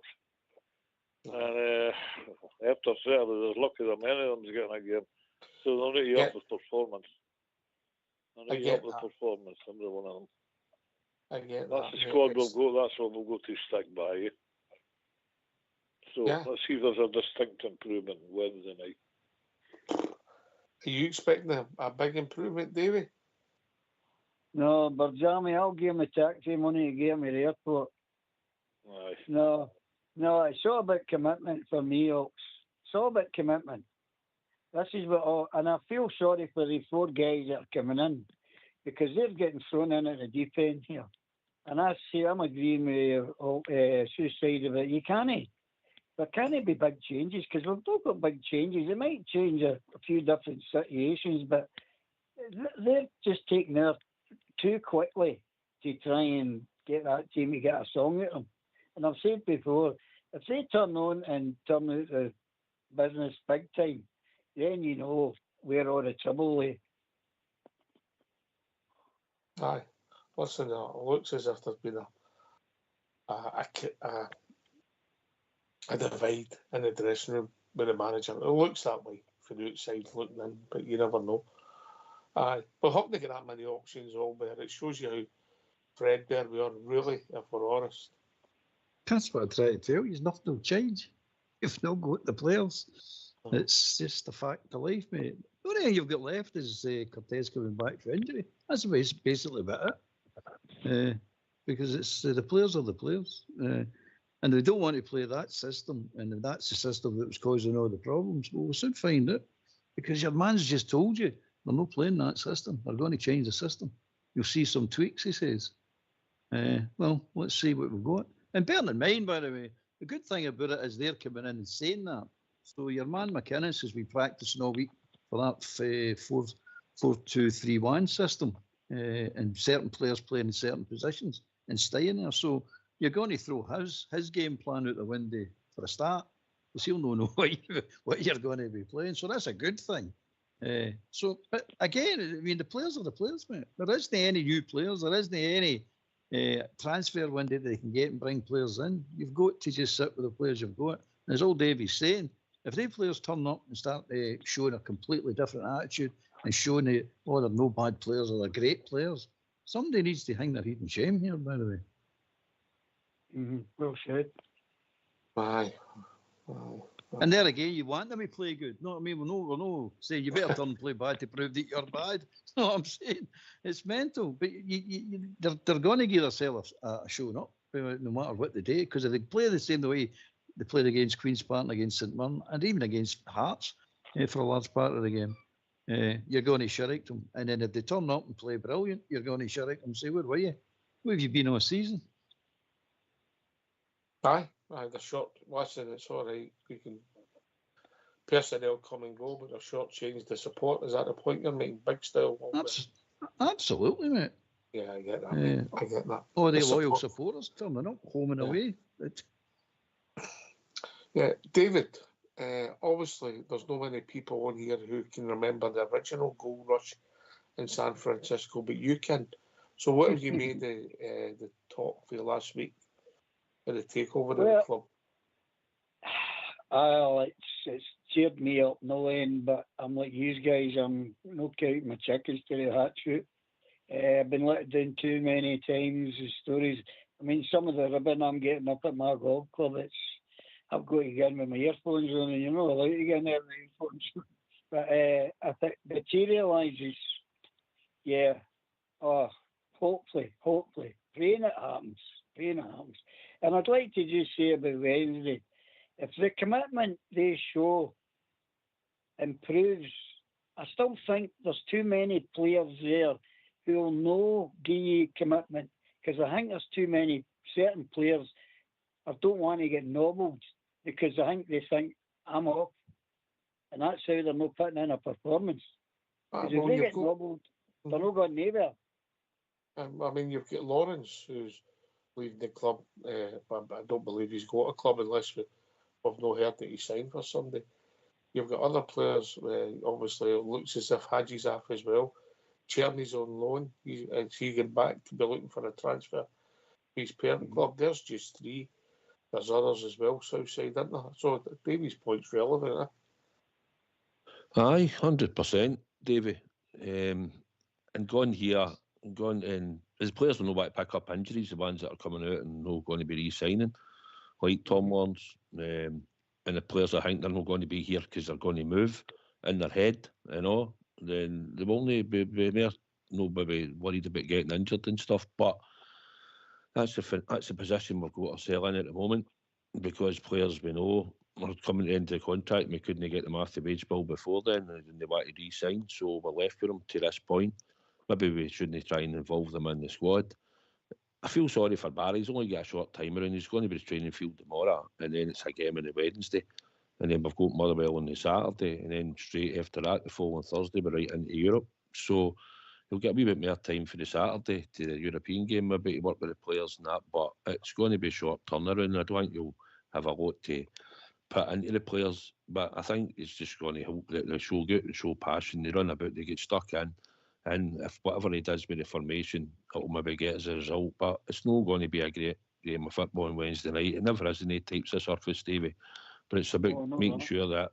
But he'll want, the one thing we all know, we always want to win, Davy, but we know as him being in there back at Ibrox at the moment, he'll definitely want to win along with Neil McCann and McGregor and Billy Dodds, There will be determination to make sure we get after a winning start.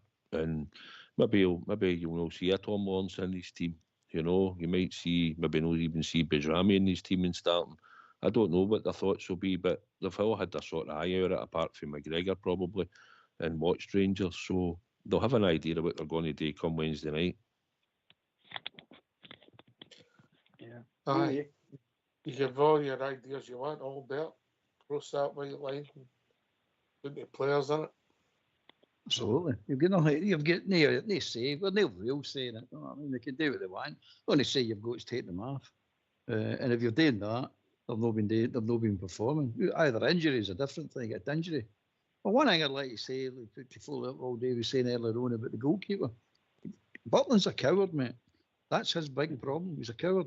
He doesn't want hurt. You can see when he's getting into it, going up for a ball or anything like that. It's all that half-hearted way. He's no like keepers that you knew in the past who are a wee bit slightly crazy. They would fly into mental things, fly at people's feet.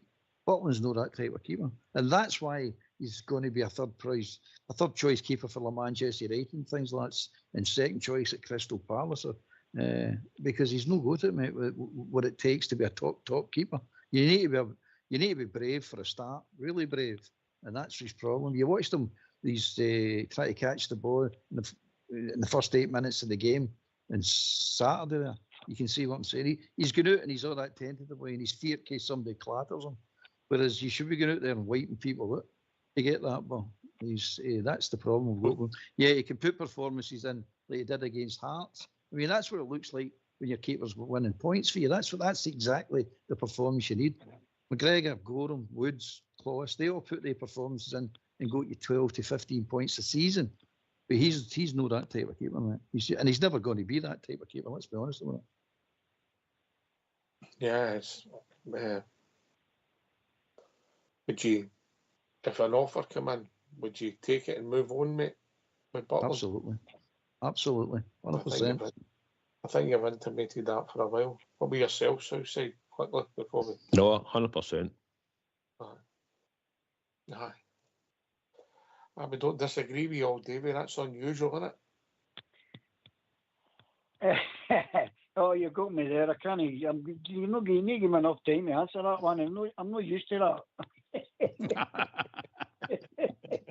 To the window yourselves there, mate. Yeah. My main concern at the moment is getting some commitment out of them. But even if they come out and play Blood and Thunder on Wednesday, that's still not going to cure your problems. Oh, no, this is little big picture, David. Yeah. Wednesday, obviously, we'll watch again. We'll want our team to win. Next Thursday, we'll be nervous for us because we're hoping we can stumble through and we're allowed to dream. By the way, I don't know if you looked at Bilbao's goals yesterday. I don't know if you've seen them, Southside. No, I haven't yet, no. You'll get them on YouTube. They scored one or two decent ones. We'll go to get by Fern Batchy first, mind you. We're past it. We're done. We beat them home and away, yeah. Captain Barry against Jose Mourinho. I never seen that coming. But, but I think we've got a classic case here with little picture, big picture. And the big picture, Bob G, is the stuff that's going on the pitch, going on off the pitch just now. Oh, yeah, absolutely. I mean, we were all buoyed with this last week. There was a really good discussion about the people taking out of the club. But it's never said that it's not going to happen. I believe it will happen. It's just going to take a bit of time. We'll just have to be patient. We're going to have to show a lot of patience. This is not going to be an immediate thing. It's a thing that's going to, as you say, it's going to take well into the summer. Somebody mentioned June there. I don't think you can put a finger on the time, but we'll see. And I do believe it will happen. David, you mentioned Tom Lawrence hasn't got a club. Is it you mentioned he's not got a club? Me. I wouldn't give him a Davies clubs. No. Davey, you must hate that when people mention time, eh? I heard he's going to Queen's Park. I don't think it's good enough to get in there. Oh, you're right there, Auldbear. You're right there, mate. David, can I ask you a question, mate? Yes, certainly. Sorry, I played golf once, and that was enough for me. It wasn't a sport I was going to indulge in. I was standing in the clubhouse, and the boy says to me, "Bobby," I says, "What?" He says, "You need to practice your folly through, son." I went, "Well," I asked, "How's that?" He says, "Because you've got diarrhea all the way down your jeans." Right, there you go. That was my experience with golf. Sorry, boys. Best game in the world. Well, as long as you don't take it serious. No. Anybody that says they've no lost their temper on a golf course is telling lies. Oof. Some people are bad enough on the snooker table, Auldbear, aren't they? Aye. Know that I would try and wind anybody up.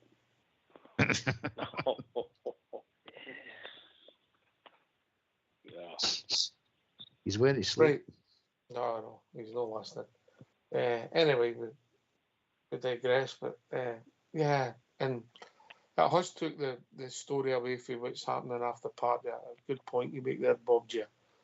And we'll see what it takes us. In business terms, a takeover, it's never going to be quick. Because if you do it right, you people, successful people will want to know exactly what they're walking into. And these people are successful, and hopefully they can help drive us forward if it happens. Auldbear. Aye, definitely. It's one of the ones you're hoping it happens for the reasons that you've just said, mate. But you're no wanting anything dodgy to happen or any negativity with it. But you've got to be realistic, mate. If they get 51% of the club, and if that's what they're after, you haven't got control of the club anyway. So you need to understand that.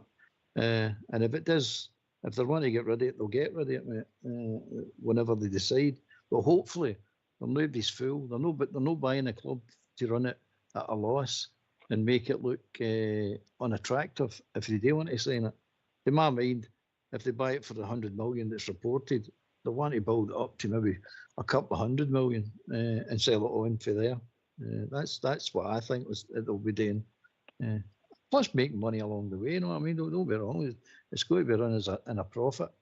But they tell you football, you can't run football clubs at a profit, but some clubs seem to do it. There's other revenue streams need to be brought into play here. You can't just do it with the money coming into Scotland. That's never going to be enough money to make a profit. So it's exciting now. It's exciting now. You don't even know any plans. You know who it is, but you don't know what they see, what they want to do. But it's no rocket science, mate. They'll do all the obvious stuff first. They'll definitely look at a stadium expansion, mate. Because if you're sitting with a waiting list of a couple of thousand, say, to be on the Conservative side, waiting for season tickets, it makes more sense to have them bums on seats and money wallets than saying, "Oh, we've got a about boasting that we've got a waiting list for season ticket holders. Waiting list for season ticket holders is no good. That's potential revenue sitting there that people want to spend in your club. So that's an obvious one. How they do that, I don't know. We've got ideas. I was talking to Southside about it on Saturday. We were standing outside the facade and discussing about how you go about expanding the stadium itself, and it can be done, mate. There's no doubt it can be done. But so the things like that, it's all exciting. But as again, keep your powder dry. There's nothing signed and delivered yet, so we'll wait to see what happens. Can I come in on that, Auldbear? Can I come in on that? Why in, Paul? Why in, Paul? I totally agree 100% everything you're saying. My opinion regarding that is if you put the proper products on the park and the Rangers support, we're just only going to go in one way, and that's up. If you put the good product out there, people will pay for the good product, and that's what the Rangers supporters are crying out for. It's going to happen on the park as well as off the park. Aye, it's a classic chicken and the egg scenario, Davey, isn't it? Mm. You know? Can I come in all? Yes, of course, Bob, yeah. The way football has gone now, as we can, the holy grail is that Champions League, or the lower reaches there, or the higher reaches, whatever way you look at it. That's where the money is, and these people know this.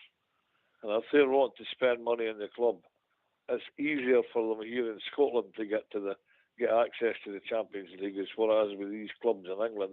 Just Premiership. To me, it's starting to grow a beard, actually.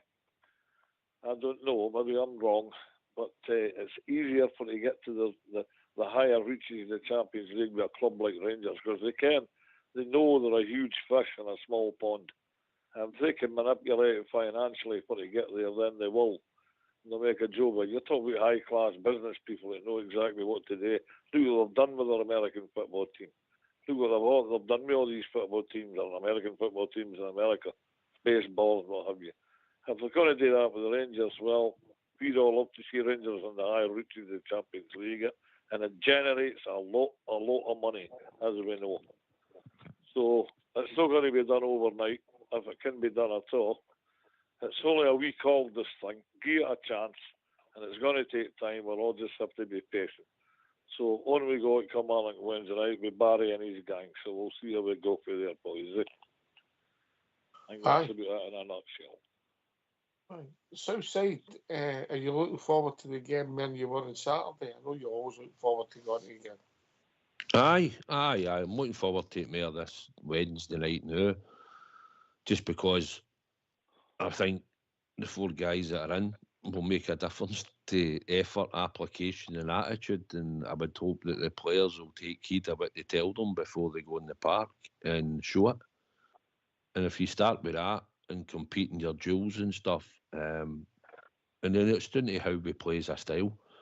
McInnes, we know how he'll play. He'll be set out and he plays a certain way, and it'll be down to us to try and make the space and open up. It's not a great place to start playing. You better playing grass, but we have to get down there. And I'd like to think that if we get stuck in, show the right attitude, application, work hard, and they'll see when they make subs and what they do to tweak again. But if we can just score a goal or two down here, create chances, and see a difference, I'm looking forward to it and hope it's not just...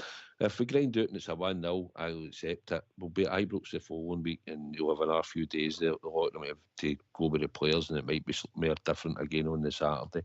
But I'm really looking forward to going on Wednesday night. Talking about somebody who always wins their duels. We've been joined by Kilmarnock, evening Kilmarnock. Good evening, lads. Sorry, late in again. Did try to get in earlier, but I've been out and about, so apologies. Looking forward to the takeover. That's all I can really say for that.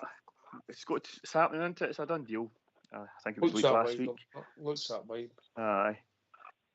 Something had to happen, didn't it? Because we were just stumbling along. And again, I think these four Rangers men getting put in the day, I think it's tragic. Honestly, I think it's just the last gasp of this dying board.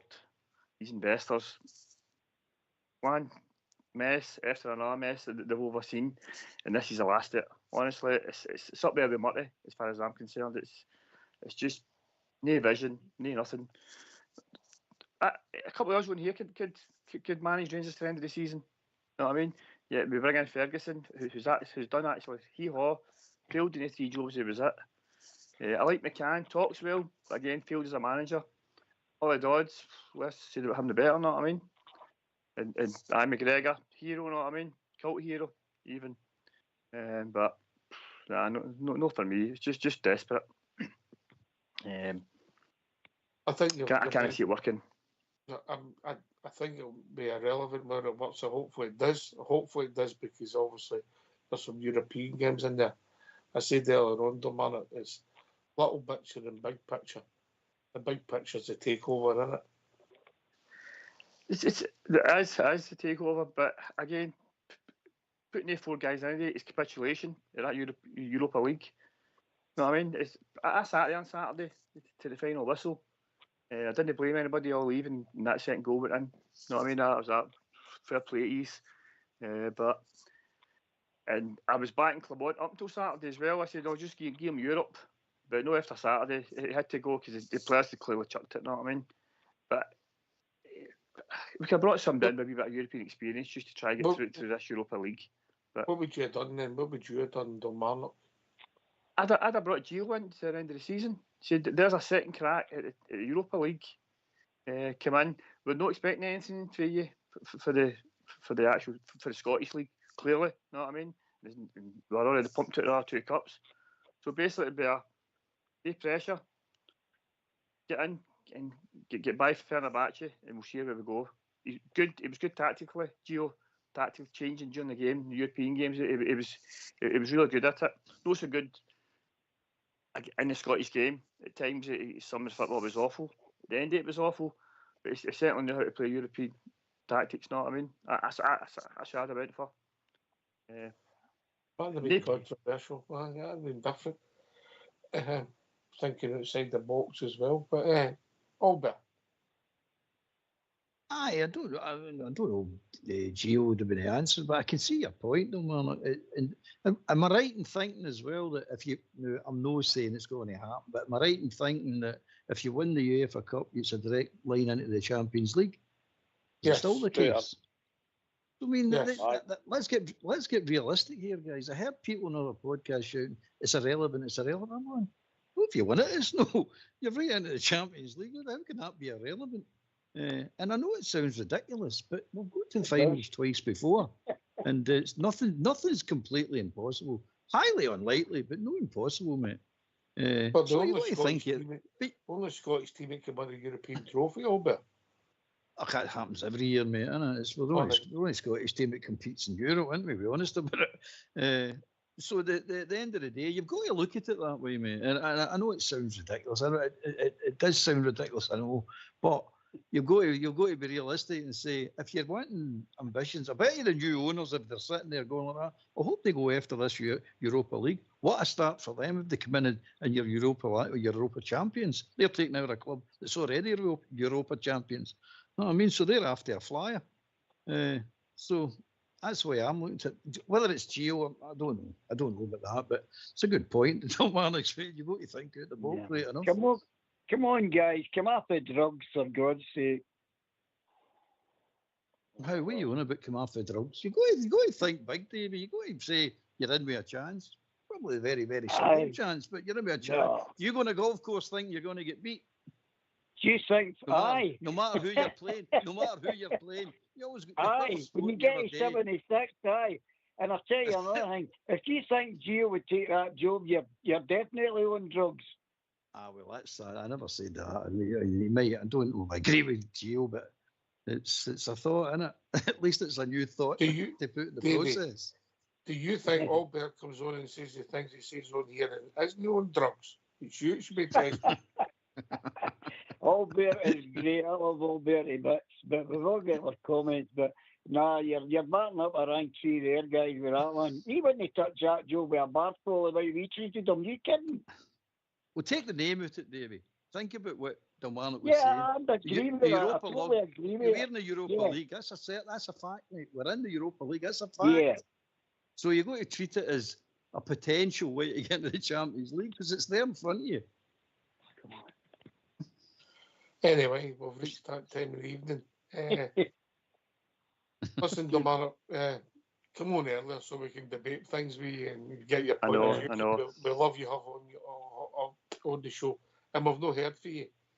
Give us a shout out on what's happened at the club the last week, mate, before we go, mate. I'll try to come back on earlier, but it's just up and doing it at the minute, know what I mean? So, almost to Wednesday, that's all it is, you know what I mean? I'm not expecting anything for Barry Ferguson and the team. And any hope I had in the Europa League has just been extinguished, you know what I mean? So, but I'll still be there. I bought my ticket, you know what I mean? Because I'm on the continuous credit, but I got my Europa League ticket yesterday. In fact, that came through tonight, confirmation. So, we soldier on. That's all we can do. Always, mate. Always. Good to hear from you, mate. Oh, aye. Thanks a lot. Cheers, mate. Bob, do you have the last word, mate? Well, before I take my LSD tablet, I don't know. We'll just think we're in a dark place, but never saying about your Rangers and you want to go and win every game and every tournament you're in. But you give your best shot. That's what I'm asking. Whether we win, whether we don't, give your best shot. So thanks for having me again, Ox. Great conversation tonight. Excellent. I'll see you later on, lads. All the best. Cheers. David. Yes, thank you very much. And I'd just like to say, start taking Maltesers instead of the drugs, and then you'll know what you're talking about. No, it's all, but it's great. As desperate situations, they have to have desperate measures, and that's where we are at the moment. But I'll all pan you, and I'd just like to thank you all for listening to me, and God bless you, Jers. And remember about the golf suicide. All right, good night, guys. Will do, mate. Cheers. Cheers, mate. Auldbear. Good show. Enjoyed the night with the guys. You never know. You never know. You? We've just slaughtered the team all night now. I've got them winning here for the Champions League. Oh, God. I'll send you a box of Maltesers. And then you're wondering when we want to get you drug tested. Live in hope, mate. Live in hope. There's a hope it kills us, mate. There's a hope it kills us. Well. Cheers, Well, you pal. don't got hope. If you don't got hope, you may as well be deed, innit? Come on, let's be honest about it. A bit of hope, mate. Aye. Good night, good show. Excellent, mate. Enjoyed it. Southside. I enjoyed the show tonight, mate. Good to be on with Auldbear, your good self, and get a few callers on the night. Aye, next thing it's all about Wednesday now, isn't it? Hopefully get on there and, like I say, get the battle fever on for the players, see if that works. And hopefully we'll see our Rangers win. So really looking forward to it. So thanks for having us on as always. There's only one team and one crown. Cheers, mate. Can I thank Davey, Bob Jan, and of course the one and only Dominic for joining us. Thanks to your good self, Southside, and Auldbear for doing the show. Fox, and my good friend Old School Blue in the background. There's a wee bit of drama today, but still found time for Rangers Radio. Well done, Old School Blue. Thanks to everybody for listening. Rangers Radio will be back tomorrow night between 8 and 10, talking about all things Rangers. And 24 hours is a long time at your club at the moment. Take it away, Old School Blue.